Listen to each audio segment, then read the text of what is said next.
Hey y'all, welcome back to Homestead. It's a beautiful day here in central Alabama. It is 66 degrees. I've got the door open and it's just beautiful, beautiful. We had a frost this morning, very light frost, but our old timer spring garden is doing great with cabbage, kale, and all of that good stuff. So every spring we incubate chicken eggs, and I am going to show you guys step by step from scratch how to incubate. So let me show you. I have Americana eggs.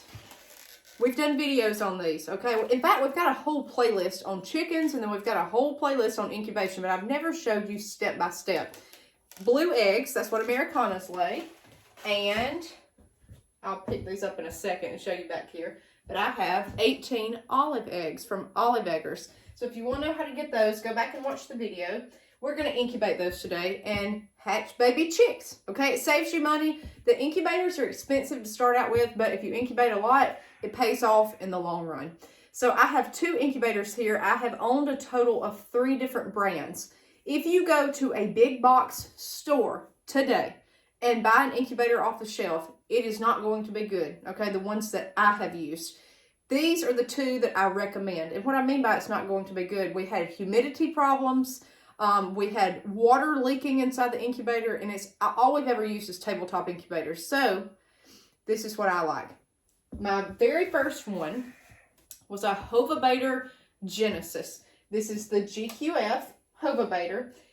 We have 3 of these. They've been my absolute favorite. They're styrofoam. They've got wear and tear all over them. Nail marks where I picked up the lid. There's really not a good way to do that. It's worn, it's torn, but it works. What you're paying for is mainly the motor on the lid. You're not paying for a styrofoam box. It's the motor. They've worked without fail. I usually have a 95% or higher hatch rate, okay? This I bought last year. This is a Matacoop X 300, I believe. I got this off Amazon. It's done beautifully. If I had to compare, I would say get this, okay? The Matacoop X. It was cheaper, and it did just as good as this. This one regulated humidity better than this, but this is just Old Faithful, okay? So there's some things you need to learn about incubating chicken eggs. You need to learn about the temp. Whatever the incubator comes set at per factory settings, the temperature is usually like 99.5 to 100 degrees. That's the temp that you need to incubate chicken eggs. Leave it be, okay? I'll have to plug this one in to even remember. Each incubator is going to be slightly different. That's the temp that you need. Chicken eggs take 3 weeks, give or take a few days. You've got 21 days. Just remember that 21 that you're working off of, but the first 18 matter the most. The first 18 days is when the chicks grow inside the egg, and you have to learn if your eggs are going to do well or not. You can prevent stuff from happening that are just disastrous problems, like exploded eggs. We've never had that because we do one thing. And if I can find it to show it to you, we candle, okay? We candle continuously. So what I'm going to do with these series of videos is probably daily, I'm going to put out a video for the next 21 days and show you these eggs hatching and show you exactly what to look for every day, and I'm going to candle with you guys. Now, the blue eggs, Americanas, will do that same time as we do the Olive Eggers. And with the Olive Eggers, I have green, but I also have brown that are hard to see through, so you guys will see that with me. So we'll look at a blue egg, dark green egg, dark brown egg, all together every day. So that's why this video is so important. You need to follow along, and I'll show you day by day what to look for. You have to get a candler. This is a Magic Fly candler. All it is a high-powered flashlight. The problem is with flashlights is it's hard to get an egg to sit down in the flashlight. That's why for less than 20 bucks, when I bought this at years ago, it's so important. You just flip the switch there, high-powered beam comes up, you set your egg on it, and you can turn it down in that hole there. If you want to use a flashlight, that's fine too, but I've tried. This is the best, okay, as far as what I've used. Magic Fly Candler. Look that stuff up on Amazon. You can get it for fairly cheap. So you need that, and we'll candle together usually at day 3. Day 3. So I may not put up a video until day 3. Then we'll start candling together. For the first 18 days, when you have your incubators, your eggs will develop. You need to look for signs of growth and development. Sometimes some eggs don't make it, and I'll show you what to look for, such as blood rings, demise, things like that. And I'll show you exactly what you need to do. Now, let's look at the incubator. I'm going to plug just the Hovabator in, but we'll load up both. Got a ladybug on me. Whew. Okay, so we're going to plug him in by this electrical outlet. And I would do both at the same time, but I've got my video light here in the other outlet. So when I turn the video off, I'll plug the other incubator in. Okay, so when this comes on, your hood here, your lid, tells you humidity, set temp, and temp. Don't mess with the temp, okay? It shows my humidity right now is 91%. This machine needs to regulate. What you need for the first 18 days is a humidity of 45 to 55% to get your eggs to develop, okay? That's why hens in nature go broody and they'll sit on those eggs. They provide that 100-degree temp that the eggs need to develop, and they also have humidity, okay? So that's what the eggs need. This is just a false mama. This is the mama to raise the babies. Humidity 45 to 55%. When you turn on your incubator and it shows some kind of wacky low or wacky high number, don't panic. Let it run for several hours before you put your eggs in. Now, I came in here 2 days ago and I've already done some things, so I fast forward just to show y'all, okay? It's ready to roll. It just needs to adjust itself. Then it says incubator temp 62 degrees. This is why I say cut your incubator on for a couple of hours, let it run so it can warm up. It will come up to 100 degrees. And it also says set temp 100 degrees. So I'm going to lift the lid up and show you guys everything that's flashing by here. And guys, if you see like dust, there's no way to clean it. That's the one thing I don't like. You cannot get in between the two. It's like plastic, okay? There's no way to get in there and clean it because it's sealed off. And there's your motor in the back. It shows you, okay, incubator temp, humidity, and then set temp. When you open the lid, this motor picks up natural room humidity. So when you open the lid, anytime through your incubator, you're losing heat and humidity. Try to be careful with this, okay? Also, if you see this right here, this is called your vent plug. Every incubator's got some kind of method of this, okay? This is a little red cap. When hatching, if your humidity gets way too high, we'll discuss all this. You can pull the plug. I don't like to unless I'm hatching in the summertime. Just leave it all together, okay? So there's that. Next, what you're going to have is a little tray. Like this one's so simple, y'all. It's so simple. That's what you set your eggs on, okay? It's just a little plastic tray. This is hard to clean. You need a brush. You can get at Dollar General, Dollar Tree, Walmart, some kind of stiff bristled brush to clean the little cracks with, because that's what your eggs hatch out on, your chicks. Goo gets in it. It's kind of tough to clean that. All right, so next, what we have in here, and I had water in it, but I just picked it up to show you guys and dumped it out. So we're going to do this from scratch too. This is your water tray, okay? Any incubator will hatch any kind of fowl egg as far as poultry, waterfowl, anything like that. But we're using it just for chickens. You've got different trays for different types of humidity. This will hatch duck eggs, peafowl, anything, okay? But for chickens, you need to fill up tray 1 for the first 18 days and then go back and do tray 2. Certain eggs and certain animals need certain humidity that's higher, okay? So we're going to put this, and then that's it. There's the bottom. The bottom doesn't have a cord. It's stained. There's no way to get that out, guys. I've tried everything known to man, including I bleach this every time in between each hatch. It's stained. That's just part of the styrofoam. So we're going to put our tray down in there. Step 1, fill tray 1, pocket 1 up with water. I use a turkey baster. I use this to water my seedlings, and I use this to fill up my incubators. It's great because it gets down in those crevices. So good clean water. You can use warm water. It'll raise the humidity. It really doesn't matter, okay? I'm going to do about 4 turkey baster fulls. That's going to be 22 milliliters. So have that in there. I don't go to the very brim because I would rather err on the side of lower humidity and then bump my humidity up. You're going to have to watch this, okay? So just don't go hog wild with it, because you never can really bring down humidity without taking out all your eggs. And what you can do if that does happen, take your plunger and then just siphon it back up and dump your water out this way, okay? The turkey baster is the best thing, guys. Okay, so there's that. Now we're going to put our tray on. Now, let's talk about our eggs. So I'm going to use these olive egg eggs first to show you. The whole process is the exact same with this Matacoop, except it's got a dial here that you open and close, a vent. That's just like your plug on your other one. And you put water in this little spout over here, and it's got 1 and 2. Okay, that's it. This has an automatic turner. The yellow pieces turn the eggs. This come with a turner. I took it out, okay, because I don't have enough plugs to run all these turners and incubators. I hand turn my eggs. You must turn your eggs with any incubator. If not, you will have a high rate of demise. They will not hatch. They must be turned. If you've ever seen a broody chick, she'll turn those eggs up under and she'll scratch. You'll hear scratching in the nest. Our silkies go broody all the time. They stay broody. She wants to scratch around with those eggs. It's turning the eggs. It's just something chickens know naturally, okay?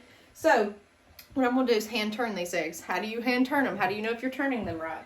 So on each egg, what I do, and I just got this one out of the coop, so I didn't have anything wrote on it. I put OE for olive egger. I identify it, and then I'll put the date, 2/25, okay? So then you've got something on one side. Go around and put something else somewhere else. You can do an X or an O, or just writing and this over here. Now, when I first started this, people said, don't use a Sharpie marker. I've hatched thousands of chicks, and I've had no problem with a Sharpie marker. You can do a pencil if you would like. Anything that you choose. So the main thing is write something on these eggs so you can identify it and know how to turn it. You need to turn at least 3 times a day. If you're hand turning, I would recommend 5. 5 is optimal. Just be quick, because when you're in here, when you take the lid off, your humidity goes down, so does your temp, and you don't want it disturbed for a long time. So just do that, okay? Back and forth. So it's on an X, and then when I come in here, we'll turn it to the O side, okay? You're just going to roll it back and forth, or you could pick it up. I kind of like to pick mine up and just do it that way, okay? Doesn't matter how close they are, doesn't matter. What you can actually do is stack these eggs. I've done a video on that. Can you stack eggs in the incubator? Yes, it doesn't matter if the eggs touch or not, as long as you're turning those eggs. You can stack them all day long. The only thing that I recommend is I would leave them in one incubator. You can move these to different incubators throughout the cycle, but I would do it early on if I was going to do something like that, because when you start disturbing the environment that these eggs are in, they don't like it, okay? If just say I put 300 eggs in here, that's fine. I can leave them stacked up like that. I still must turn them, and if I'm going to move them to hatch in here, you need to go on and get them as soon as possible. The best thing is leave them where they're at, okay? But if you have to move them to another one to hatch, do it as soon as possible. Don't leave them in there for, till day 18 and then throw them in another one to hatch them. You're just not going to have a good rate.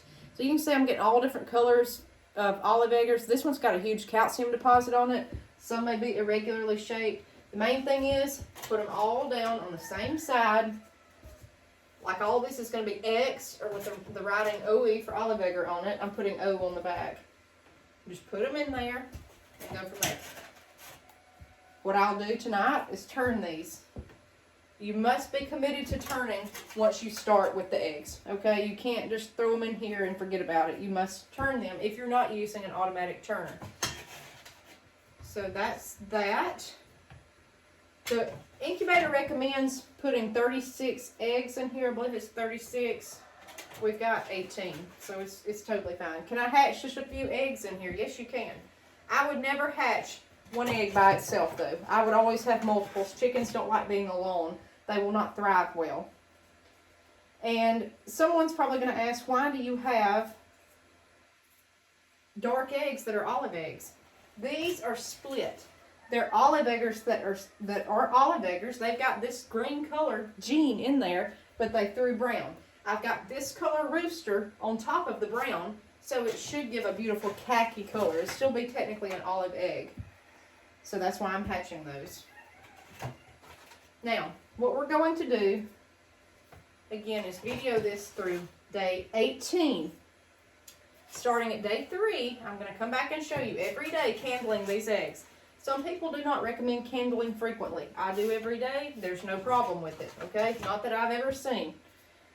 you're going to put this lid on and let it ride, except to turn it. We'll tell you the process through hatching, okay, by day 18 and what to do. So I'm going to throw this on, just like that. There you go. And I'll come back in a few hours. Now, the Matacoot, let me show you that really quick. Once I plug it on, it's got a temp and a day button. On this, you do have to adjust the days. You have to program the days it's in here for. Then, it comes in with a built candler if you don't have an egg candler, okay? For that price, you can set it there. I don't like it, though. I like the handheld candler. That way I can turn and manipulate those eggs. And that's that. So now I'm going to put my eggs in here. This is attached, so we have to be careful. And I have 1 dozen Americana eggs. Let's put you over there. I'm going to fill up the water here. And on these, it doesn't matter, okay, if you put something on each side, because this has the automatic turner. What I would say, let me get y'all in the picture over here. Make sure that the turner's working. What this one does, oh, and you're supposed to do it face down, pointy end down in this turner. It'll go right to left, okay, and it also vibrates. It works fine, just keep an eye on it, okay. Let me throw this in there. This was this chicken's very first egg. See the blood all over it? That's common, guys, okay? If you notice a blood-soaked egg and you're expecting your chickens to lay, that's normal. You'll see that. Put it down. Usually, I'm putting that on in there, but usually first eggs are not fertile a lot of times, but we'll see. We will find out together in this video. So I'm gonna put those in there. I will say in this turner, since it's going back and forth, you need it full of eggs. And it holds 6 per row, so we're perfect.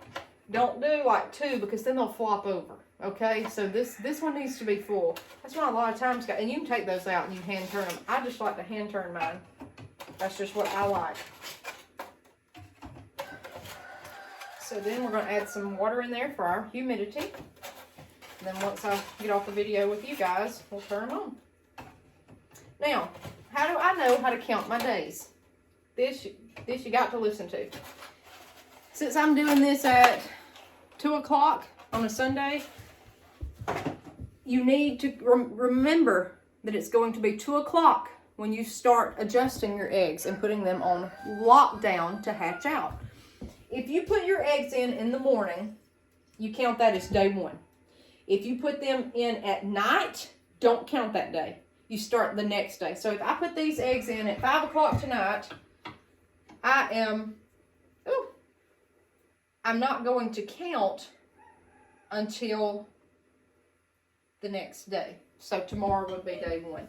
What I love to do, guys, I've got an expo marker. I'll write on the plastic part of the lids, the hoods, exactly what time I put them in there. So since I'm doing this at 2 o'clock, this could be day 1. This couldn't be.